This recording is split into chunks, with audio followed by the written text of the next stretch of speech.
This one kind of looks like a little upside down check mark, or like maybe a one with its little bottom part missing, a straight line with a hook kind of downward at the top, or an arrow missing one of its little sides.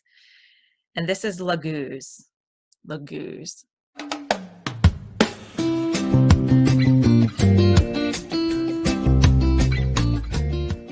And this rune represents healing.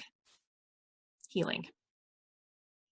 So specifically, this rune is a symbol for love, spiritual connection. It represents the unconscious mind, and it represents collective memories. It represents life energy, evolution, and feminine energies. And for just to serve as a reminder, feminine energies are just those unseen qualities, the energy that's behind the physical form, which is masculine, the physical form that we're used to interacting with here in this 3D world. The feminine is that unseen energy. Of course, it's also women and the female gender collective human consciousness, but that feminine energy, think Mother Nature, think God, that unseen, elusive quality that we cannot pin down until we personify it into that male form of a god. It is goddess energy, it's feminine energy. So just that unseen, the universal energy life force. It is also a depiction of endless possibilities. That's what this one represents. Endless possibilities. I'm trying to get it out of the sun glare. There we go. Endless possibilities. So it represents love, it represents water, it represents travels overseas.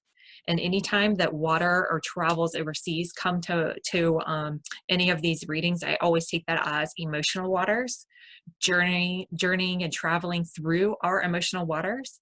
And this one actually represents that thought that, like, it's the understanding that whatever's happening on the surface, there's something below. There's a powerful, wild energy that is happening below in the depths. And this is where our hopes and our fears are. This is where birth and destruction happen. This is where all of that meets. That's what this healing little guy, little rune here represents.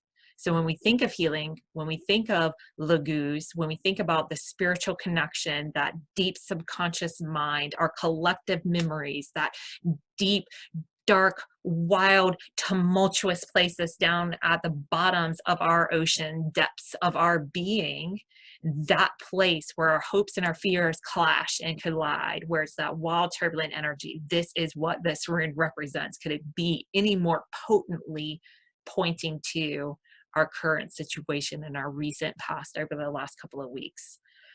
This one is about the place where the unconscious mind and the collective memories reside.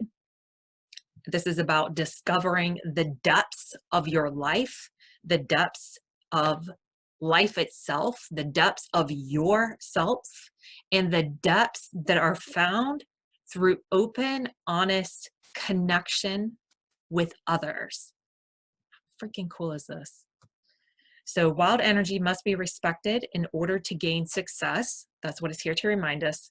And under that wavy surface, so under those wavy, rocky emotions, right? Everything that's on that surface level, everything that's coming up to the surface right now, that choppy water that is happening on the surface, underneath that lies the depths of your soul. How cool is this?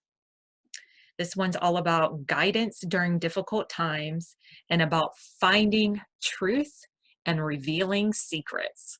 So we can look at this definitely for certain. While we don't know the absolute truth with a capital T of all that's unfolding outwardly in our world right now, we won't go more into that, but we'll just say, since we don't know all that, what we can say with absolute certainty is that we can pay attention to what's happening in ourselves. And whatever is happening around us right now in our society is shaking up all this tumultuous energy that we've had suppressed, that we've been ignoring, that we've been putting to the back burner. Well, now we don't have an option. Now it's being shook loose. Now it's being pushed to the forefront for a lot of us.